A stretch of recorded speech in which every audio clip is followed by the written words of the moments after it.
Meia do River Plate, Nicolas de la Cruz pode pintar no futebol brasileiro? Tem quem especule o jogador atuando pelo Galo. E Adrielson, zagueiro do Sport, não vai ficar na Ilha do Retiro? Onde é que ele pode jogar por aqui? No vídeo de hoje do canal do Nicola te ajuda a entender essas duas perguntas. Falo também a respeito do Corinthians, que decidiu comprar um dos atacantes pedidos por Vitor Pereira. E os desdobramentos da vitória por 1-0 do Flamengo contra o Goiás. Torcida vaiando o time, especificamente a diretoria, e pedindo por Jorge Jesus. Rolou uma entrevista coletiva em que os dirigentes, enfim, se pronunciaram. Tem ainda detalhes sobre a renovação de contrato de Mbappé, que vai ficar no PSG, as últimas do mercado de transferências e uma série de outras novidades. Você não perde por esperar. Sem perder tempo, indo direto ao assunto, deixa eu só me apresentar. Jorge Nicola, jornalista esportivo. Se curtiu o vídeo, não esquece de deixar like e de se inscrever no canal, beleza? Contar que todo esse conteúdo é um oferecimento de 1xBet, casa de apostas esportivas que é parceira do Liverpool, do Barcelona, do Chelsea, entre vários outros grandes clubes do mundo. Nesse domingo tem rodada cheia do Campeonato Brasileiro. Tô mostrando para vocês as cotações dos jogos. Não fica fora dessa. Para participar é bem simples. Tem um link no comentário fixo, você vai clicar no link, abrir o site da 1xBet, fazer seu cadastro e começar a apostar. Sempre lembrando que usando o cupom Nicola, você tem direito a 100% de bônus no valor do seu depósito, beleza? Bora começar com o tradicional giro de notícias, informações bem legais. Fernandinho, ex-jogador da seleção, se despede nesse domingo no Manchester City. O City tem a chance de ser campeão da Premier League e a partir daí o Fernandinho inicia um período de férias para depois se apresentar ao Atlético Paranaense. Bora falar também sobre o Cruzeiro, que ainda não bateu os 60 mil ingressos vendidos para o confronto desse domingo às 11 da manhã contra o Sampaio Corrêa por causa dos ingressos para visitante. Toda a carga à disposição dos cruzeirenses já foi comprada. Tem ainda novidades sobre o Olympique de Marselha, time de Jorge Sampaoli, e está classificado para a próxima fase ou para a Champions da próxima temporada. O Olympique fez 4-0 no Estrasburgo nesse sábado, 2 gols do Gerson, garantiu a segunda colocação do campeonato e dessa maneira vai jogar a fase de grupos da Champions de forma direta. Tem ainda informação sobre o RB Leipzig, time da Alemanha, comprado pela Red Bull e que se tornou pela primeira vez em sua história campeão da Copa da Alemanha, vitória nos pênaltis hoje contra o Freiburg. O Freiburg chegou a abrir o placar, esteve na frente por 1-0, com 1 a menos o Leipzig chegou ao gol do empate, levou a decisão para pênaltis e nas penalidades se sagrou campeão. Bora falar sobre Carlos Carvalhal, técnico que já foi alvo de Flamengo, de Atlético Mineiro, entre outros clubes. Carvalhal deu uma entrevista bem legal ao jornal A Bola, em que ele contou e comentou sobre essas especulações. Dá uma olhada na frase, abre aspas. O Flamengo veio a Portugal, mas não havia disposição para pagar a multa rescisória que ele tinha com o Braga. E ele completa, no Brasil não há essa cultura de pagamento da multa. Percebi cedo que não iria evoluir. Depois apareceu o Atlético Mineiro, algo real, mas em função do compromisso que tinha com o Braga, nem sequer vacilei. No momento seguinte, nessa mesma entrevista, Carvalhal admitiu que cogita sim trabalhar no Brasil, abre aspas. É possível que eu possa ir ao Brasil no futuro. Sinto crédito dos torcedores e de vários clubes que me procuraram. Tenho uma imagem positiva no país, mas sinceramente não sei qual o meu próximo passo. Vale lembrar que o Carvalhal deixou agora o Braga, o contrato acabou, ele não renovou o contrato, time que terminou na 4ª colocação do Campeonato Português. Carvalhal, que é cotado no Brasil, mas também em outros clubes importantes, já teve inclusive um bom trabalho no futebol inglês. Caberia no seu clube do coração? Use o espaço para comentários e opine.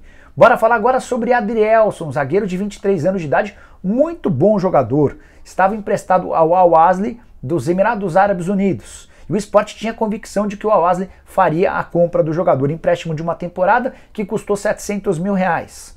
O problema é que o Al-Ahly fez uma oferta de prorrogação do empréstimo sem a compra. O Sport já disse que nessas condições está completamente descartada a possibilidade de reutilização do jogador e o Adrielson inclusive já tem data marcada para voltar ao Sport. Só que o Leão não pode manter o Adrielson. Primeiro porque o contrato dele termina na metade do ano que vem. Se não o vender agora, o Sport vai correr enorme risco de perder o zagueiro de graça. Depois porque o Adrielson, quando se mandou para os Emirados Árabes Unidos por empréstimo, teve um aumento muito grande de salário e seu retorno vai certamente causar enormes problemas para a folha salarial do Sport, que hoje joga a Série B. Por isso a ideia do Sport é vender o Adrielson para o Brasil ou para o exterior, dependendo das propostas. Vale a lembrança de que o São Paulo, algum tempo atrás, era grande interessado no futebol do Adrielson. não só a diretoria como o Rogério Ceni são bastante fãs do atleta. O principal problema hoje é a questão financeira. Não vai ser fácil tirar o Adrielson por menos de 6, 7, 8 milhões de reais. Você gosta? Curte o Adrielson? Use o espaço para comentários para também opinar. Bora falar sobre o Flamengo, que venceu o Goiás por 1-0, jogo que contou com a presença de 51.692 torcedores. Maracanã encheu uma renda de quase 2 milhões de reais. O único gol da partida marcado por Pedro, assistência do Mateuzinho. Mas, apesar do triunfo, que tirou o Flamengo das últimas colocações do Campeonato Brasileiro, assim que o árbitro apitou o fim do jogo, o que se ouviu foram vaias e xingamentos, protestos contra especialmente o presidente Rodolfo Landim. Na sequência, se ouviu olê, olê, olê, olê, mister, mister, que é o grito que o torcedor do Flamengo sempre guardava para Jorge Jesus, numa clara demonstração de que ninguém, ou quase ninguém entre os torcedores está com o Paulo Souza. A ideia era a volta do JJ. Daqui a pouco eu falo sobre o sábado do Jorge Jesus. Antes, só para completar os desdobramentos de toda a confusão durante a semana, você vai lembrar que na terça-feira, depois de mais uma vitória por 3-0 contra a Católica, o Paulo Souza arranjou uma enorme confusão ao afirmar que o Diego Alves havia tentado jogar na base da carteirada. E foi um equívoco da parte dele. Ele admitiu em entrevista coletiva após-jogo que uma falta, um erro de comunicação interno o levou a imaginar isso. Inclusive deixou bem claro que o Bruno Spindel se reuniu com o atleta e não o contou, ou não contou para ele o que tinha sido debatido entre as partes. Ficou um clima meio chato. De qualquer forma, Marcos Braz e Bruno Spindel trataram de colocar panos quentes. Marcos Braz assegurou que o Paulo Souza continuará no Flamengo e chegou a dizer que o Paulo Souza sempre demonstrou vontade de estar no rubro-negro, numa clara cutucada ao Jorge Jesus.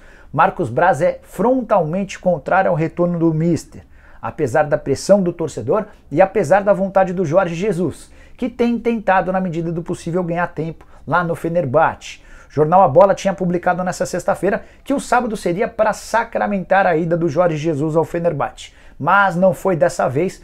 O Fenerbahçe conseguiu a classificação para a Liga dos Campeões da próxima temporada. Nesse sábado venceu por goleada 5-0 e confirmou a segunda colocação. Dessa maneira, o Fenerbahçe vai disputar a pré-Champions. E era o que faltava na teoria para que o Jorge Jesus aceitasse essa proposta. Embora, contei para vocês, conversei com um representante do JJ em território brasileiro e esse representante assegurou que até domingo a resposta não seria dada. O torcedor do Flamengo que ainda tem esperança de ter JJ no rubro-negro, é bom que o Flamengo acelere. Caso contrário, vai acabar perdendo o treinador, mas diante de mais essa vitória e da passada de pano de Marcos Braz na entrevista coletiva, é de se imaginar que o Jorge Jesus não volte ao rubro-negro para desespero da grande maioria. E eu acho um enorme equívoco. Mesmo na vitória contra o Goiás nesse sábado, o Flamengo correu enorme risco de sair com um empate. Em um dos últimos lances da partida, o Apodi saiu completamente livre, cara a cara com o Hugo e finalizou para fora. Foi um bom primeiro tempo e um segundo tempo ruim de um Flamengo que continua oscilando bastante. Com o Paulo Souza, na minha opinião, não vai para frente. E você? O que você está pensando de tudo que está rolando? Curioso para saber sua opinião? Use o espaço para comentários, beleza? Bora falar agora sobre Mbappé, que renovou seu contrato com o PSG. O anúncio aconteceu por meio das redes sociais do próprio PSG. Havia uma enorme dúvida sobre o futuro do Mbappé, se ele iria ficar no PSG ou se iria jogar no Real Madrid. E houve a confirmação, o contrato de 3 anos vai ganhar um caminhão de dinheiro. Na Espanha, chegaram a falar que ele vai ganhar 100 milhões de euros por temporada, mais 300 milhões de euros de luvas, o equivalente a 200 milhões de euros por temporada. Na França, a informação é um pouco diferente e dá conta de que ele vai ter direito a 100 milhões de euros por temporada, isso equivale a mais ou menos 44 milhões de reais por mês. Independente das cifras da Espanha ou da França, dá para dizer que ele vai ganhar muito dinheiro. Só para completar sobre o Mbappé, repercussão negativa do fico dele no PSG na Espanha. La Liga, que é a empresa que organiza o campeonato espanhol, chegou a afirmar que vai denunciar essa renovação de contrato para a FIFA e para a UEFA. A alegação é de que o PSG vem demonstrando, tido enormes prejuízos ano após ano e não poderia fazer uma investida desse tamanho. Enfim, chororô, né? Aquela coisa básica. Você acha que o Mbappé fez certo? Não sei. Eu, na condição de atleta do PSG, na posição dele, eu acho que eu iria pro Real Madrid. Mas, além da possibilidade de ter um salário alto, Pesou também a favor do Mbappé a chance de ter participação na construção de uma nova equipe do PSG. Os caras deram a chave do cofre para o atacante francês de só 23 anos de idade. Quero falar agora sobre o Corinthians, que tomou a decisão de comprar o atacante Giovani, só 18 anos de idade, emprestado pelo Capivariano até o dia 13 de julho.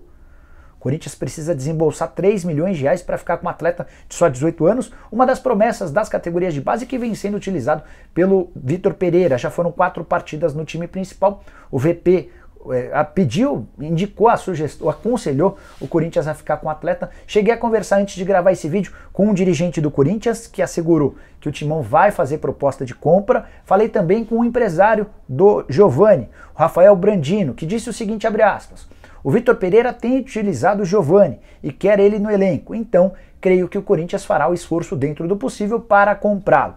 E eu irei fazer o que estiver ao meu alcance para que o Giovani fique e se torne um grande jogador dentro do Corinthians. A questão, e deve haver uma reunião na próxima semana, o Corinthians vai tentar parcelar esses 3 milhões de reais junto ao Capivariano.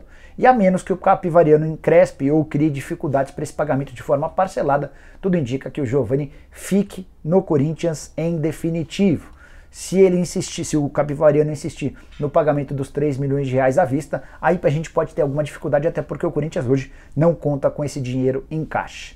Bora fechar o vídeo para falar sobre Nicolás de la Cruz, meio atacante uruguaio de 24 anos de idade, titular absoluto do River Plate, contrato somente até dezembro, ou seja, a partir de 1º de julho ele já pode assinar um pré-contrato para se mudar para qualquer clube do Brasil, da Argentina ou do mundo. De acordo com o Transfer Marketing, jogador avaliado em 16 milhões de euros. Que o De la Cruz desperta a atenção de clubes brasileiros, essa não é uma novidade, mas nas redes sociais, ao longo do fim de semana, muitos torcedores do Galo passaram a especular a chance dele ser contratado. Vamos por partes.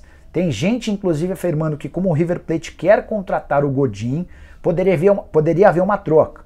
O Godin indo em definitivo para o River Plate e o River antecipando a saída do De la Cruz para o Atlético. Não existe a menor chance, nenhuma possibilidade disso acontecer. Repito, De la Cruz vale 16 milhões de euros, o Godin vale bem pouco, ou quase nada, até porque um atleta tem 24 anos, o outro tem 36. Se o River Plate de fato quiser o Godin, vai tentar um acordo com o próprio zagueiro. Não acho que o Atlético causaria ou criaria muitas dificuldades. Só para arrematar sobre essa história maluca de troca, o River Plate anda bem irritado com os dirigentes do Galo por causa do não pagamento da compra do Nacho. Então não há nenhum interesse em facilitar a possível saída do De la Cruz para o Atlético Mineiro. O único jeito de um clube brasileiro contratar o De la Cruz é esperar até 1º de julho, convencer o uruguaio a assinar um pré-contrato e tentar trazê-lo para janeiro de graça. Não será uma operação fácil, essa é a segunda vez em pouco tempo que o De la Cruz se vê bem perto do fim do contrato. A última renovação aconteceu no começo do ano de 2021 e na oportunidade alguns clubes como o Palmeiras e o Flamengo chegaram a sondar a possibilidade de contratação do De la Cruz, que preferiu continuar no River Plate, onde tem salário alto e muita autonomia. Gostaria demais de ver esse jogador por aqui, acho que seria titular absoluto em qualquer clube brasileiro. Isso inclui Flamengo, Atlético Mineiro, Palmeiras, mas gostaria de saber também a sua opinião. De la Cruz cabe no seu time? Use o espaço para comentários, também não esquece de deixar like, de se inscrever no canal, a gente volta assim que surgir notícia importante. Abraço, tchau!